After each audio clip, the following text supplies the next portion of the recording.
Hi guys, MrRoflWaffles here. This is everything you need to know about Totenreich, covering power, pack-a-punch, traps, the new zombies, the new wonder weapon, which is amazing by the way, the new special zombie, the music Easter egg, other Easter eggs, and even some extra tidbits that you probably haven't heard of. So let's get started. First of all, this is a map that really benefits from you using melee macchiato because the wonder weapon in the map is a dedicated melee weapon, which also means it does not replace your two primary weapon slots, which is great. So I'd suggest loading into Totenreich with Vampiric Extraction maybe, Espresso so that you can get that faster melee speed, and Stick and Move might be an interesting option as well. Now, when you load in, you're going to be greeted by the Eadscarlen landing area. The Rampage Inducer's there, Quick Revive is there, it feels like a spawn that you've seen before, but then very quickly running through all these spaces of the map so that you can get to grips with where the perks are. You've got Stamina Up in Eadscarlen Square. Also in the square is an arsenal machine. You've got an ammo box over there and one of the new traps, which is called a Flammenfaller, which we'll talk about more later. Then moving on from there, we get to Bloodheim Hall.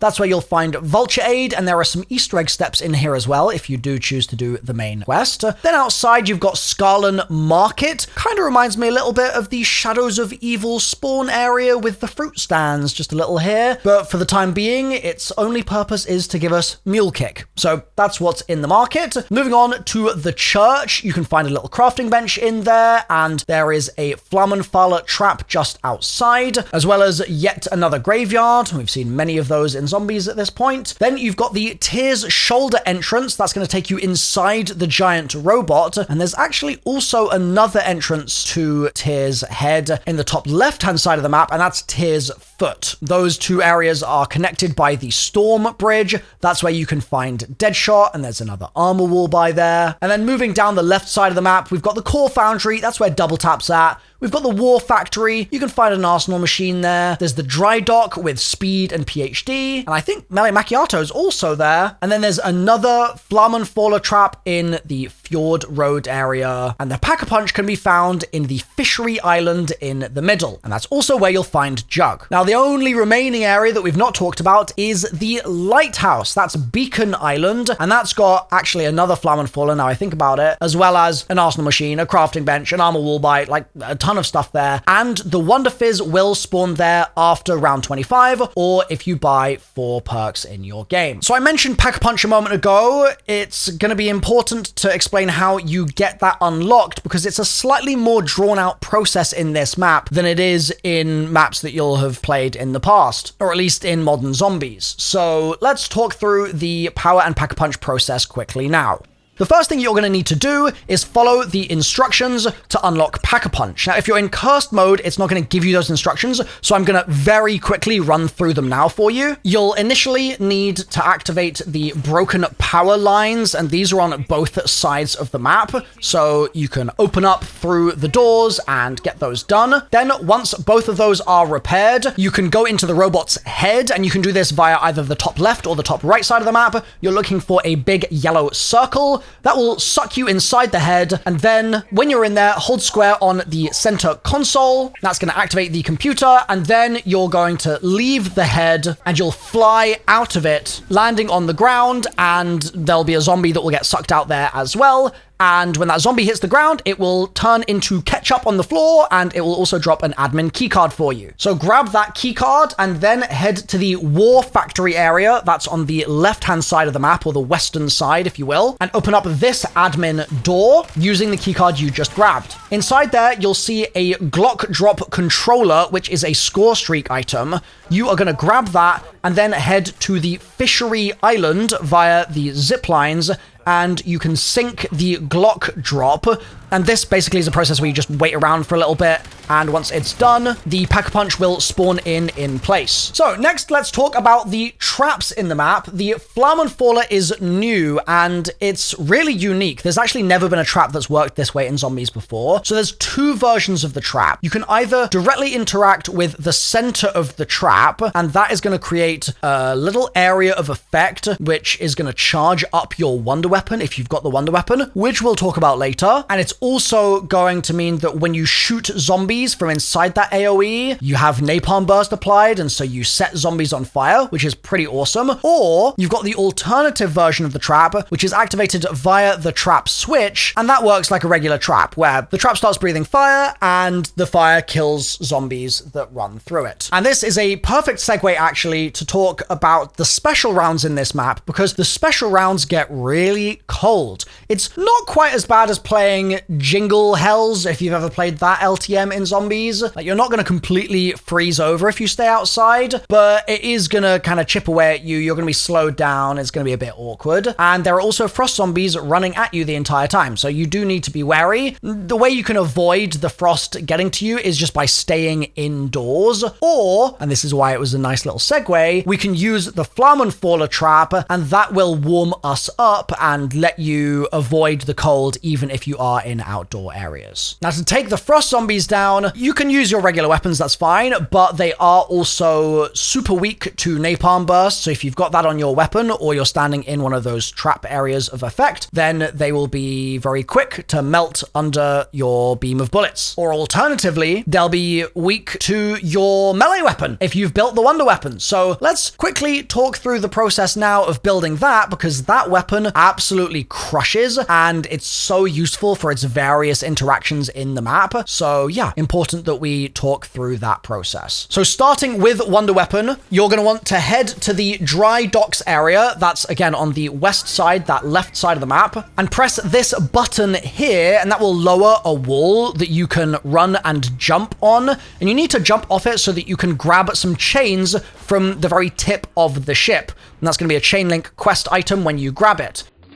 Then you're going to go over to the storm bridge and you're going to pick up the chili chunks, which you can find behind the truck next to Deadshot, and it will look like a little can of baked beans, my favorite. Bring your tin of beans to the table in the marketplace area on the right side of the map, and if you place the beans before round 10, then you'll get a special round on round 10, and a Xersa will spawn in that we'll need to kill in a minute. However, if you place the beans after round 10, then the next round will just be a special round. No matter when you place them, the following round will be a special round, and that's where you'll get your Xersa. So assuming you've placed the beans, let's say on 10, and you've got your special round the next round, and Xersa spawned in, you're going to want to take Xersa down, and it will drop a lantern part for you to pick up. Then, you need to come over here to this little building in the very top right-hand corner of the map and hold square to interact with the outside of the building, and then hold square again, and you'll install the chain part that we grabbed from the tip of the boat earlier. And once that's fully installed, the door will open and you'll be able to go downstairs into the basement area below. So, once you've placed your lantern part from the Xersa on the platform in that room, 4 symbols are going to appear on the table. You need to match the symbols on the wall to the symbols on the table, but specifically in the following order. So if we're facing that table from the stairs with our back to the stairs, you're going to want to do the left side of the table, the right side of the table, the back of the table, and then the front of the table. So as you can see, I'm looking in my game here to see what's on the left side of the table. I'm seeing there's a little constellation of a specific shape. I'm then waiting until I see that on the wall somewhere and the symbols rotate around the room. And then when I see the matching one, I'm gonna hold interact on it, and its kind of soul energy essence is gonna fly over to the table. Then I'm going to go to the next in the sequence. So it's left, right, back, front, and you're going to do those one by one.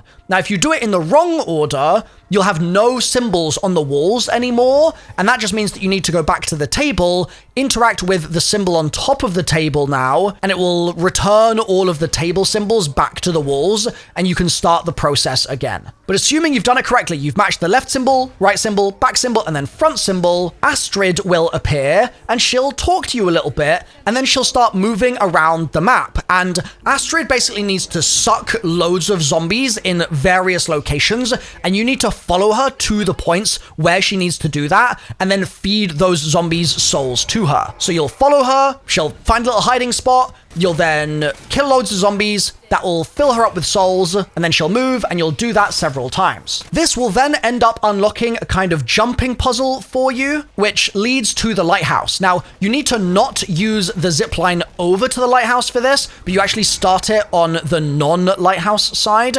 You climb up and start ascending all of the different rocks that are there. And you need to be careful because zombies are going to be spawning in here in quite large numbers. So it's really useful to have things like Casimirs and Ether Shrouds ready at this point. You'll climb up and then you'll get into the lighthouse, and you'll then need to go through another series of jumps and keep climbing even further. And obviously I'm showing it on the gameplay here, but once you get to the very top, there'll be a prompt interaction that you can do to enter the lighthouse right above you. And once you've done that, you'll be able to pick up the wonder weapon, which is the Jotun Star. So that's the wonder weapon. Next up is the special enemy in the map. It is the Necropincer. This is a new lad who will spawn in, and actually, when you first see this guy, I think you see a couple of them. Like, it's not one of those enemies that you only see one of every 19 rounds. There are going to be a fair few Necropincers as you play. He's got some interesting moves. So he's weak to dead wire. He's got a shield that he can wear on his arm, and when that shield breaks or runs out of charge, he'll then throw a trident at you, which is very rude, and then his shield will power back up again. Thankfully, because of the dead wire weakness, he's quite easy to take down a lot of the time in my experience, and he gets completely melted by the wonder weapon as well. Like, especially if you're using melee mac with the wonder weapon, and you can pack-a-punch the wonder weapon too, so if you've done that, he's gonna die pretty fast. But alternatively, if you don't want to kill him, you can turn the Necropincer just using brain rot. That is an option. So moving on from the Necropincer, let's talk about the music Easter egg, because this is a phenomenal Easter egg in this map because the song is so damn good. There are 3 Mr. Peaks headphones that you need to find. The first is in the building next to the electrical tower in this little corner just here. The next is next to the ship in the dry docks area. You can kind of find it in the little back area just here. And the third is in the antiques shop at the bottom of this shelf. And when you've interacted with all 3 of those, the Easter egg song will play. Another feature unique to this map, but definitely inspired by Origins and by digging, is the fishing poles mechanic. So you can find fishing poles in various areas. Here are a couple of examples. There's in the Bloodheim Hall, there's the Storm Bridge, and there's the barrel here on Fishery Island. And this one I think continues to restock, so if you have a friend join the game, they can get a fishing rod from that barrel. Now, there are also something like 15 different fishing spots around the map that are marked by these little red metal clips bolted to the edges of walkways and things. And all you need to do is, once you've picked up a fishing rod, hold square on the fishing rod location, and it will spawn the rod in. And then when the rod goes blue, you hold interact once again, and it will pull some kind of item out of the water. And it might be a boot, it might be a perk can, it might be points. There's all sorts of possible rewards that you could get. So let's run through all of those locations where you can fish now. Starting in the spawn called Eadskarlen Landing. If you're looking straight at the lighthouse next to the zipline in the spawn, you'll find a fishing spot. Then if you turn around and run towards the robot head in spawn, you'll find another fishing spot on the right. Then in the dry dock area where the ship is, directly ahead of the big ship on this half wall, you'll find a fishing spawn. And there's a third spawn in this area that I know of on the right before the bridge, next to this folding chair. Then on the right side of the bridge, which is Tyr's shoulder area, you can find another fishing spot perched to the right when you exit the bridge. Then in the Eadskarlen Square area, which is the right side of the map, you can find a fishing spot on the pier with the lighthouse in your view. And if you turn around and run towards the center, to the right of this boat on this deck before the zipline, there's another spot. Then in the Fishery Island, I know there's a fishing spot just here. If you take the zipline and immediately go right, then you'll be able to find one. And in the lighthouse area, there's one on the right side in front of this flak cannon. And there's another by the other flak cannon.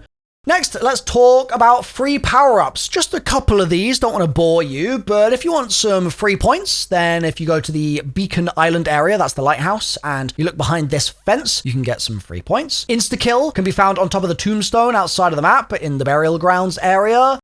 The full power is in the dry docks across from Speed Cola in this little window, and the nuke is behind the robot head in the war factory. But I'll talk more about those in some separate videos, so make sure you're subscribed so you don't miss that. Then in terms of your hoarding on this map and your early game strats and things along those lines, I think the Eadskallen Square is a decent place to be. There's an arsenal machine just there, and if you need perks, you can take the zipline over to the Wonder Fizz. And if you're planning to push further into the rounds, a lot of high round players are enjoying a strat right now where you hang out more on Beacon Island and you use the trap over there, and that takes out basically all the spawns in the area, and then you use your wonder weapon on the Necropincers and you kind of juggle it in that way. Now, the exfil on this map, it's got to be mentioned, is you fighting a Necropincer, so that's why having the wonder weapon is also nice, because it will take him down nice and quickly. And the difficulty of this will depend a bit on the round, so for example here, I had 2 other Necropincers spawn in at the same time, so just be mindful that you need to take down the HVT one, not the other one.